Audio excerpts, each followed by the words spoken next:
Oui, suite donc à la vidéo précédente, désolée de m'être un petit peu hein, emportée entre guillemets, mais vous savez, il y a de quoi quelquefois. Alors là, oui. Alors ce monsieur qui prétend qu'il est maintenant donc à l'Élysée hein, pour 5 ans probablement, à moins qu'il se fasse éjecter avant, eh bien, qui prétend donc qu'une de ses premières mesures, c'est de moraliser la vie politique et publique. Eh bien, moi, j'ai envie de dire à ce monsieur qu'il commence par se moraliser lui-même et son équipe. Parce que ce qu'on découvre, quand même, c'est quand même assez énorme. Mais on n'en parle pas parce que les journalistes ne le cuisinent pas, parce que, voilà, il a tous les médias à sa botte, ok? Et donc, les médias, motus et bouche cousue. Alors qu'avec Marine Le Pen, pour ses petits emplois soi-disant fictifs, les pseudo-emplois fictifs, on en a vraiment fait un fromage et on a fait croire aux Français que c'était grave, etc. Alors que non, du tout. Moi, je trouverais presque normal qu'un agent de sécurité soit payé par la Commission européenne. Ça me choquerait pas du tout. Mais bon, eux, ça les choque. Par contre, ils ne sont pas choqués par ce que ce monsieur fait. Alors ça, c'est incroyable, parce qu'il n'y a pas de fumée sans feu quand même. Hein. Alors regardez un petit peu là. Il y a, je ne sais pas si vous connaissez, dans l'enfer de Bercy, c'est donc une enquête sur les secrets du ministère des Finances, un bouquin qui est sorti assez récemment et qui révèle quand même des choses assez folles, quoi, hein, qui révèle carrément que ce cher nouveau président de la République, hein, pour lancer la campagne En Marche, eh bien, s'est servi carrément du budget du ministère des Finances, une somme astronomique qu'il a utilisé pour recevoir plein de gens pour sa campagne et des cocktails, etc. Des cocktails qui ont coûté la peau du cul aux contribuables. Et ça, c'est confirmé par les Macron Leaks, parce qu'on dit que dans Macron Leaks, il y a du vrai, il y a du faux. Enfin, plus ce sera plutôt du faux que du vrai, hein, des fake news, comme ils disent. Eh bien non, je suis pas si sûre que ça, que ce soit des fakes. Parce que je pense pas que on oserait, vous savez, s'il n'y a pas de vérité, je pense pas qu'un type, enfin, il se mettrait à faire un bouquin là-dessus, parce que c'est prendre des risques quand même, hein, parce que écrire des choses comme ça, là, ils prennent des risques. Donc, il a bien utilisé l'argent du contribuable pour lancer sa campagne, sans compter. Donc c'est pour ça que je dis que c'est complètement fou. Et en plus, il le nie. Il le nie parce que dans ses discours, dans ses meetings, 0 sous, il n'y a pas d'argent public dans la campagne. Donc c'est déjà faux. Le mensonge. Et des sommes pas mal, des sommes astronomiques. Hein. Et puis alors, on découvre plein de choses. Vous lirez, il y a des articles, d'autres articles sur le sujet. Hein. Voilà, c'est simple. Vous tapez dans l'enfer de Bercy, il y a plein d'articles. Alors maintenant, là, bon, voilà, Macron a-t-il utilisé l'argent de Bercy pour financer sa campagne et des députés le somme de s'expliquer. Mais est-ce qu'il va s'expliquer, ce monsieur ? Bah, je pense pas non plus, parce que de toute façon, je vous dis, il a des ripoux francs-mac au palais, il y a des francs-macs ripoux au palais de justice, il faut le savoir quand même. Il faut savoir comment ça marche les francs-maçons. Et je suis pas en train de généraliser, tous les francs-maçons ne sont pas des ripoux. Ok, je le dis tout de suite, et encore moins ceux qui s'occupent de philosophie et de symboles ésotériques à la loge Minsraïm, je sais plus comment.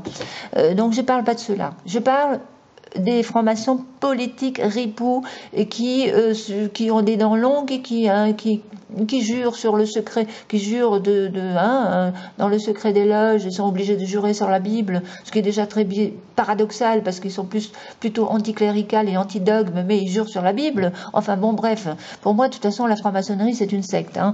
Allez, non là c'est franchement. Et donc parce que qu'est-ce qu'ils ont à cogiter dans le secret, franchement. Pourquoi cogiter sur l'avenir de l'humanité dans le secret? Parce que le peuple, il n'a pas le droit de savoir ce qui se passe là. Oh oh. Alors, ça suffit maintenant. Alors, ceux-là, ils sont au pouvoir. Ils sont au pouvoir, bien sûr. Il n'y a que des francs-maçons au pouvoir, de toute façon, si vous voulez la liste des francs-maçons au pouvoir. Mais pourquoi? Alors, qu'est-ce que ça veut dire, ça? Ça veut dire qu'on est gouverné par une secte, si je comprends bien. Une secte occulte. Ok, qui travaille dans le secret des loges et qui se retrouve dans le dîner du siècle, dans les dîners de Bilderberg, avec les Illuminati, avec ceux qu'on appelle des Illuminati, les plus grandes, riches, les 10 familles les plus riches de France, Rothschild et compagnie, enfin voilà, tous les noms là, hein, vous avez qu'à me les coller sous la vidéo, tous les noms, tiens, voilà. Alors, non, parce que c'est infernal, vous savez ça. Alors, donc, tout ce qu'il a fait le monsieur, avec tout ce que Macron Leaks révèle, et je vais venir dessus dans les détails, après vous prendrez ce que vous voulez, vous croirez ce que vous voudrez. Moi, je ne fais que lire, vous montrer. Hein, parce que j'ai vu que sur Internet, il y a beaucoup qui parlent de Macron Leaks, mais plutôt en anglais, etc., sous-titré, c'est un peu chiant à écouter. Et donc, moi, je vais vous faire défiler le truc, ou vous y allez vous-même. De toute façon, on peut faire comme moi, et aller décrypter, et puis zoomer sur les documents.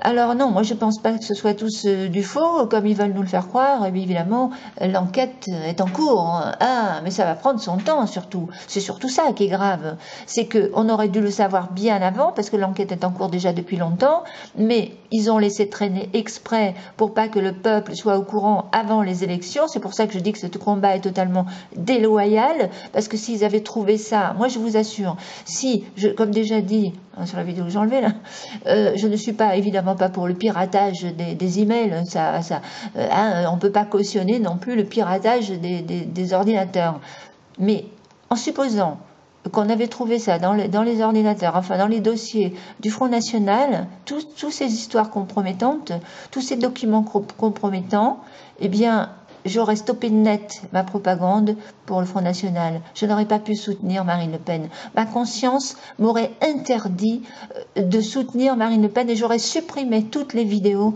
propagande pour Marine Le Pen. Voilà ce que j'aurais fait. Seulement voilà, ça s'est pas produit, ça s'est produit pour lui et on a laissé traîner. Et on a laissé traîner parce qu'au palais de justice, ils laissent traîner quand ça les arrange. Et quand ça les dérange, eh bien ça va très vite, hein, comme avec Dieudonné. Hein, là, vous inquiétez pas, ça a été rapide pour Dieudonné, pour l'empêcher de parler, là, avec Valls à l'époque. Mais là, ils vont laisser traîner. Et ils vont faire traîner encore avant les législatives, ça devrait sortir, ça devrait être éclairci tout ça, mais non, ça ne sera pas éclairci, ils ne vont pas faire le tri, parce que ce n'est pas dans leur intérêt, ils vont tout faire pour que le peuple croie. Alors méfiez-vous si vous lisez des articles, Macron Leaks, oh non mais c'est des fake news, etc., gna gna gna gna. Méfiez-vous, parce qu'il y a énormément de vrai là-dedans, je pense. Alors, maintenant, venons-en aux Macron Leaks. Les Macron Leaks, c'est dans les détails. Tiens, sur Wikistrike, rien ni personne n'est supérieur à la vérité, c'est vrai. Et puis, je leur ai dit, rien de caché, il n'y a rien de caché qui ne doive être révélé. Hein? Je vous laisse deviner qui a dit ça. Alors, Macron Leaks, les documents révélés par les Wikilil sur Macron et son équipe, les bonnes feuilles. Je vais aller assez vite quand même, pour pas que... trop longue. Alors maintenant je vous dis, on croira à qui voudra et vous laisserez, vous prendrez. Hein. Mais de toute façon déjà ça commence, ça sent la magouille à plein nez. Bon, c'est sûr que l'équipe Macron, ils ont tout intérêt à dire que tout ça c'est des fake news, que c'est des faux, que des trucs qui ont été rajoutés, etc., etc. Mais pour moi, c'est tout à fait plausible parce que ça explique pourquoi ce monsieur est regardé. Alors. D'abord, s'ils n'avaient rien à se reprocher, pourquoi la Commission nationale de contrôle a saisi vendredi soir, il ne fallait pas que ça se sache, il ne fallait surtout pas ébruiter avant. Pourquoi? S'ils n'ont rien à cacher, ils devraient avoir rien à craindre, ok? Moi, s'ils viennent fouiller dans mon ordinateur, moi, j'ai rien à craindre. Ils peuvent piller mes mails, il n'y a rien dans mes mails. Ils peuvent fouiller, je suis sûre peut-être même qu'ils ont fouillé. Enfin, moi, je suis pas assez importante sur Internet. Je doute quand même qu'ils s'intéressent à mon cas, mais on ne sait-on jamais. Alors, mais quand on n'a rien à se reprocher, eh bien, voilà, c'est tout. Mais moi, je crois réellement que ce monsieur a beaucoup de choses à se reprocher. Je vais commencer par ça. Donc, parce que, vous savez, les îles Caïmans, c'est quand même un trou noir de l'économie mondiale. C'est ce que ça dit ça sur cet article que vous lirez. Et là, c'est des espèces de sociétés bidons, vous savez, qu'on appelle parce que vous savez, moi je sais pas trop mon truc, je vous dis, j'ai la phobie administrative, phobie de ce genre de trucs, et tout ce qui touche à l'argent, il n'y a rien à faire, mais en gros, ce que j'ai compris, l'évasion fiscale désignée publiquement l'expression optimisation fiscale, en fait, voilà, c'est un euphémisme, en gros, pour pas dire évasion fiscale, on dit optimisation fiscale, et c'est des espèces de sociétés bidons offshore où ils peuvent faire du nettoyage de fric, j'en sais rien, moi j'appelle ça la grosse lessiveuse, c'est des paradis fiscaux, en gros, mais sous forme de sociétés bidons. Allez, en gros, c'est ça, tiens. Et donc, ça existe bien, bel et bien, et donc, Macron, il est fort possible, je dis bien, il est fort possible, puisque c'est dans il y a quand même un document compromettant dans les Macron Leaks. Alors, ils vont sûrement dire que c'est un faux, mais moi je pense qu'il suffit de prendre un graphologue pour savoir si c'est vrai ou faux, ce document-là. Parce que là, il y a une signature, et je pense qu'un graphologue, lui, il verra tout de suite le vrai ou le faux. C'est assez aussi simple. Donc, graphologue, ok, ceux qui vont s'occuper du dossier. Alors là, ça explique ça. Moi, je ne comprends pas comment un Emmanuel Macron peut avoir faire une déclaration de patrimoine, presque l'équivalent, Poutou, quoi, il n'a pas plus que Philippe Poutou, alors qu'il gagnait 23 000 € par mois, pendant des mois et des mois, il a gagné 23 000 € par mois, ce monsieur. Et cet argent s'est envolé, paraît-il. Qu'est-ce qu'il a fait de cet argent ?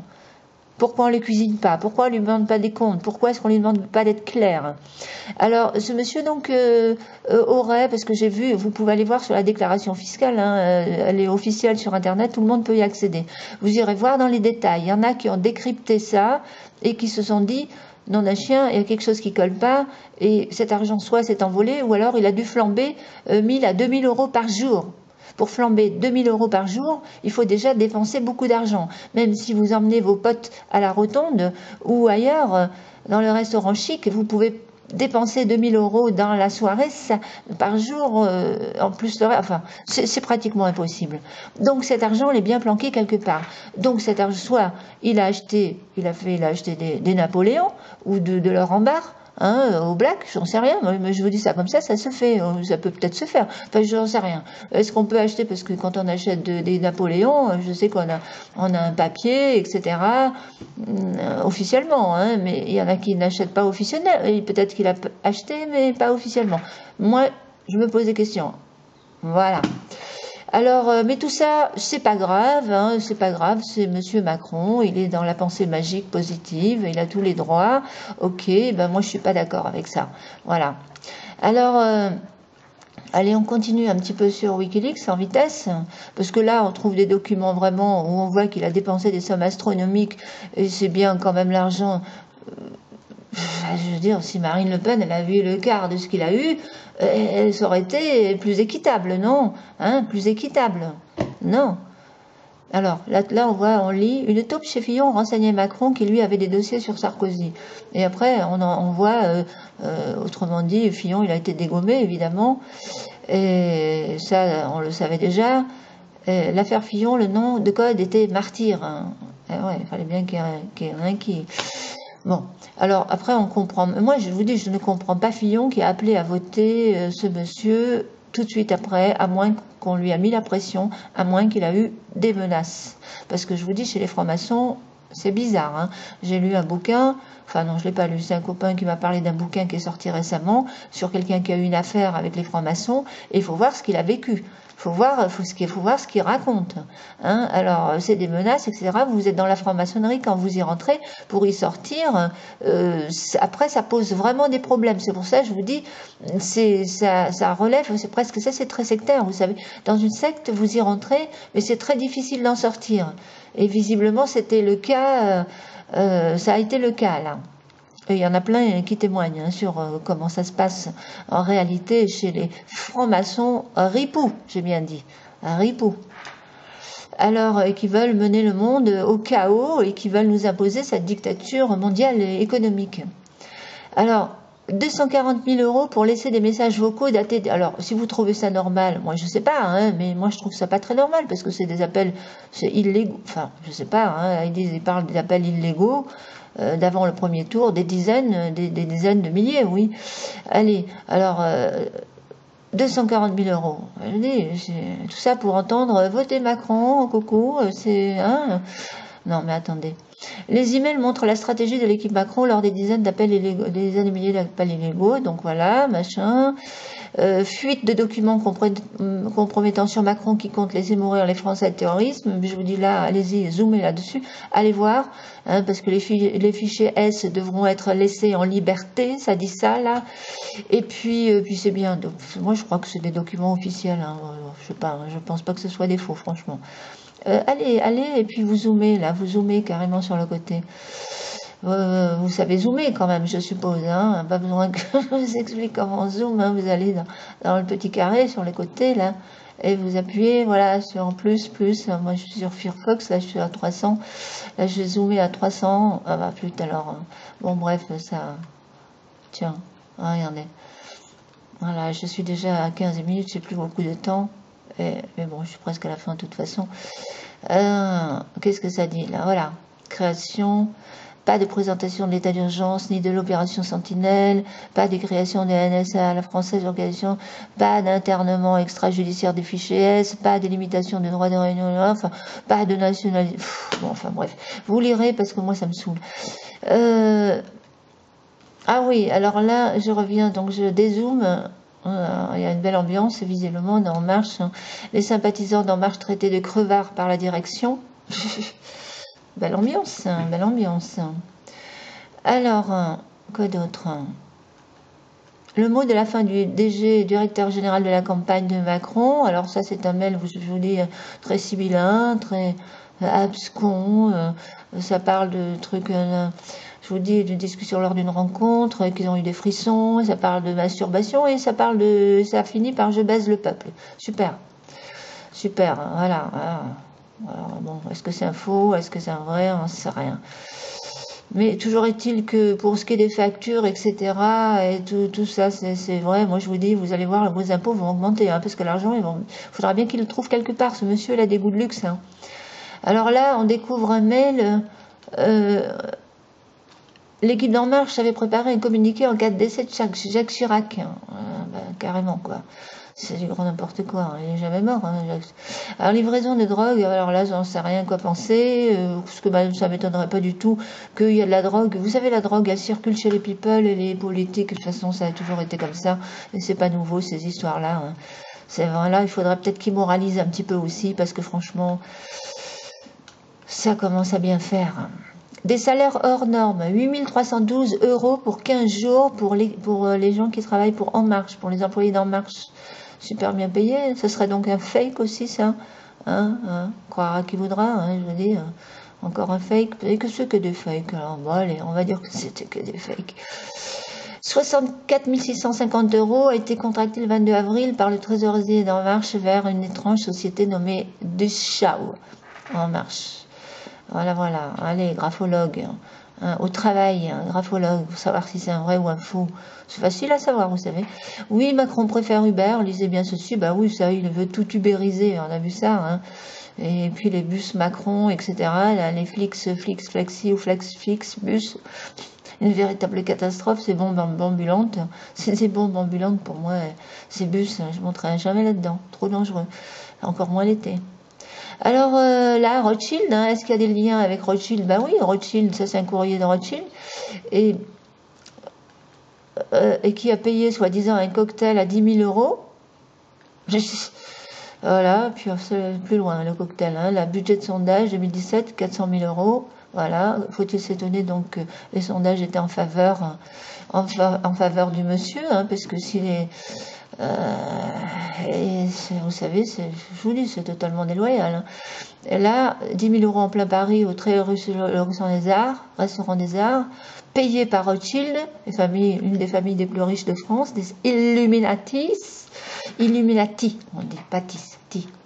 Alors ensuite, il y avait un document compromettant aussi dedans, mais Wikistrike ne l'a pas mis, parce que je pense que Wikistrike, c'est un site plus ou moins, je dis bien conspirationniste, plus ou moins, et je pense qu'il est musulman, et donc l'islamisation de la France, je pense pas qu'il y soit opposé, c'est peut-être pour ça qu'il n'a pas parlé de ce dossier, mais ce dossier y est dedans aussi, et il y a quelqu'un d'autre qui l'a relevé,